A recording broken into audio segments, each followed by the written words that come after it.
The life of Prophet Moses, peace be upon him, is one of the most significant, detailed, and powerful narratives in human history. His story is central to the Abrahamic faiths, representing the ultimate struggle between truth and tyranny, faith and disbelief, and the liberation of the oppressed. The birth of a prophet in an age of tyranny. The story begins in ancient Egypt, during a dark period for the children of Israel. Pharaoh, the ruler of Egypt, was a despot who had enslaved the Israelites. Following a prophecy that a male child from among the Israelites would eventually destroy his kingdom, Pharaoh ordered the systematic execution of every male infant born to them. It was in this atmosphere of terror that Prophet Moses, peace be upon him, was born. His mother, guided by divine inspiration, feared for his life but trusted in God's promise. To save him, she placed him in a wicker basket and set him adrift on the Nile River. By divine decree, the basket floated toward the palace of Pharaoh itself. Pharaoh's wife, Asya, a woman of great piety and compassion, discovered the infant. She felt an immediate love for him and persuaded Pharaoh to adopt him. Thus, Prophet Moses, peace be upon him, was raised in the very heart of the enemy's household, receiving the finest education and royal upbringing while remaining shielded from the genocide occurring outside the palace walls. The flight to Madian. As Prophet Moses, peace be upon him, grew into adulthood, he became increasingly aware of the injustice faced by his people. One day he witnessed an Egyptian official beating an Israelite. In an attempt to defend the oppressed man, Prophet Moses, peace be upon him, struck the Egyptian, unintentionally killing him. Realizing that his life was in danger and that the authorities were seeking his execution, Prophet Moses, peace be upon him, fled Egypt. He traveled across the harsh desert until he reached the land of Madian. Exhausted and alone, he rested by a well, where he observed two women struggling to water their flocks because of the aggressive male shepherds nearby. Showing the nobility of his character, Prophet Moses, peace be upon him, assisted the women. This act of kindness led him to their father, who is often identified as the Prophet Shu'aib. Prophet Moses, peace be upon him, spent the next 10 years in Madian, working as a shepherd and eventually marrying one of the daughters. This period of his life was one of quiet reflection, preparation, and character building, far from the opulence of the Egyptian court. The call at the burning bush. After his time in Madian was complete, Prophet Moses, peace be upon him, set out with his family to return to Egypt. While traveling near Mount Sinai, on a cold night, he saw a fire in the distance. Leaving his family to investigate, he approached the flames, only to find a bush that burned but was not consumed. It was here that God spoke directly to him. Prophet Moses, peace be upon him, was commissioned as a messenger and commanded to return to Egypt to confront Pharaoh and demand the release of the children of Israel.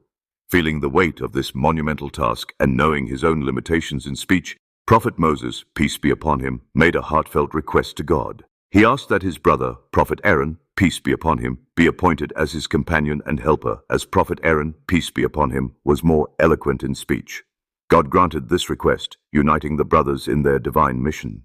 This partnership between Prophet Moses, peace be upon him, and Prophet Aaron, peace be upon him, remains a beautiful example of brotherhood and shared spiritual responsibility. The confrontation with Pharaoh. Prophet Moses, peace be upon him, and Prophet Aaron, peace be upon him, entered the court of Pharaoh with a message of monotheism and a demand for justice. They invited Pharaoh to submit to the one true God and to stop the persecution of the Israelites. Pharaoh, blinded by his own perceived divinity and arrogance, mocked them. He demanded signs of their prophethood.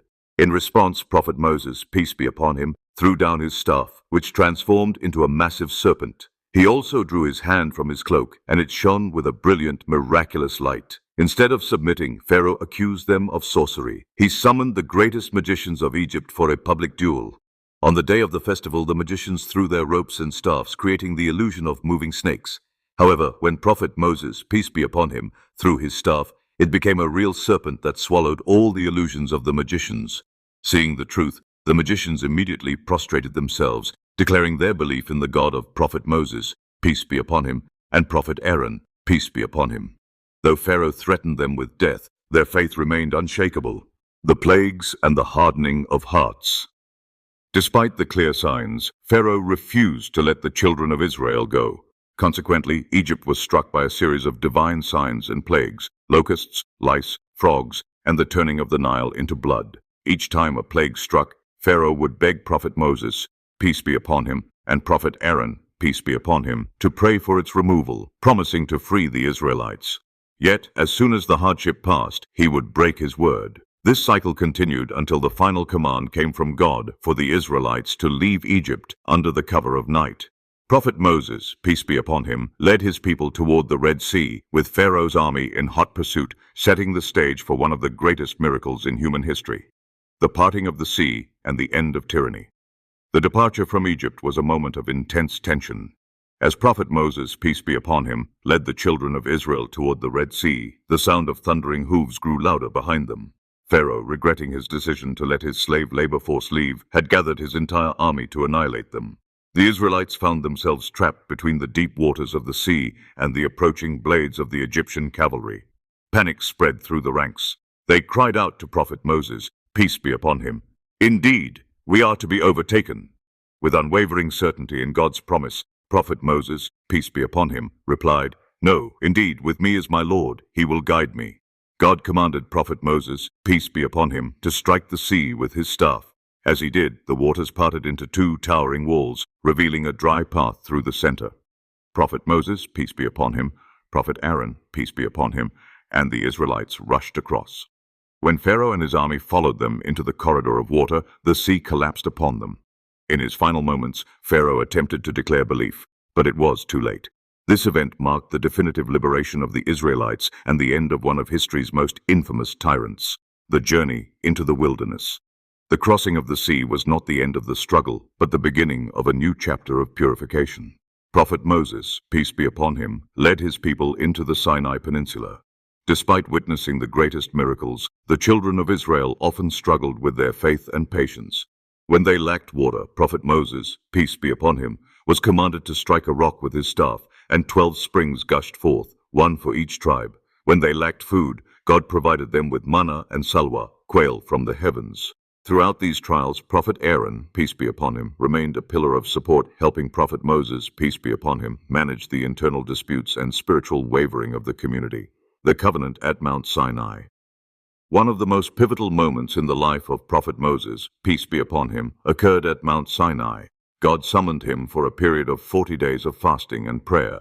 During this time, Prophet Moses, peace be upon him, left the Israelites under the leadership of Prophet Aaron, peace be upon him. On the mountain, Prophet Moses, peace be upon him, experienced the profound honor of speaking directly with God. It was during this communion that he was given the tablets of the law, commonly known as the 10 Commandments. These laws formed the moral and legal backbone of the Israelite community, establishing principles of monotheism, social justice, and personal ethics. However, back in the camp, a man named Samiri exploited the absence of Prophet Moses, peace be upon him. He fashioned a golden calf and convinced many of the people to worship it. Prophet Aaron, peace be upon him, protested vehemently, reminding them of the message of Prophet Moses, peace be upon him. But the people nearly killed him in their fervor. When Prophet Moses, peace be upon him, descended from the mountain and saw the idolatry, he was filled with grief and anger. After addressing the situation and seeking forgiveness for his people, Prophet Moses, peace be upon him, reaffirmed the covenant between God and the Israelites. The search for knowledge, Moses and Khidr. The Quran provides a unique insight into the humility of Prophet Moses, peace be upon him, through his encounter with a mysterious wise figure known as Khidr. When asked if there was anyone on earth more learned than himself, Prophet Moses, peace be upon him, replied, no, believing he was the only one with such direct access to divine revelation. God corrected him, informing him of a servant who possessed knowledge from our presence. Prophet Moses, peace be upon him, immediately set out on a difficult journey to find this man. When they met, Prophet Moses, peace be upon him, asked to follow him. Khidr warned him that he would not have the patience to witness his actions, as they would seem illogical on the surface.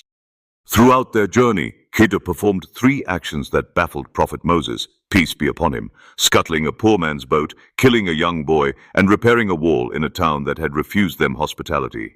Each time, Prophet Moses, peace be upon him, questioned the morality of the act. Eventually, Khidr explained the hidden wisdom behind each event, teaching Prophet Moses, peace be upon him, that human perception is limited and that God's plan operates on levels beyond immediate understanding. The wandering and the death of the brothers. As the Israelites neared the promised land, they were commanded to enter and reclaim it. However, out of fear, the people refused, showing a lack of trust in God's protection. As a consequence of their cowardice, they were decreed to wander the desert for 40 years. During these 4 decades, the older generation passed away, and a new generation was raised under the direct guidance of Prophet Moses, peace be upon him, and Prophet Aaron, peace be upon him. This was a period of intense teaching, where the law was integrated into the hearts of the people. Prophet Aaron, peace be upon him, passed away first, leaving Prophet Moses, peace be upon him, to continue the mission alone. The loss of his brother was a heavy blow, as Prophet Aaron, peace be upon him, had been his confidant and partner since the very first day in the court of Pharaoh. Not long after, the time came for Prophet Moses, peace be upon him, to return to his Lord. He passed away within sight of the promised land, but without entering it. According to tradition, his grave was kept hidden to prevent people from turning it into a place of idol worship, maintaining the purity of the monotheism he spent his entire life defending. The legacy of Prophet Moses, peace be upon him, the life of Prophet Moses, peace be upon him, is a testament to the power of sabr, patience, and tawakkul, trust in God. He transitioned from a prince in a palace to a fugitive in the desert, and from a shepherd to the leader of a nation. His relationship with Prophet Aaron, peace be upon him, highlights the importance of support and delegation in leadership. Together, Prophet Moses, peace be upon him, and Prophet Aaron, peace be upon him, confronted the greatest superpower of their time with nothing but the truth and a staff. Even today, the narrative of Prophet Moses, peace be upon him, serves as a universal symbol for the struggle against oppression. His story teaches that no matter how powerful a tyrant may seem, and no matter how insurmountable the Red Sea in front of us appears, faith and obedience to the divine will always provide a way through the waves.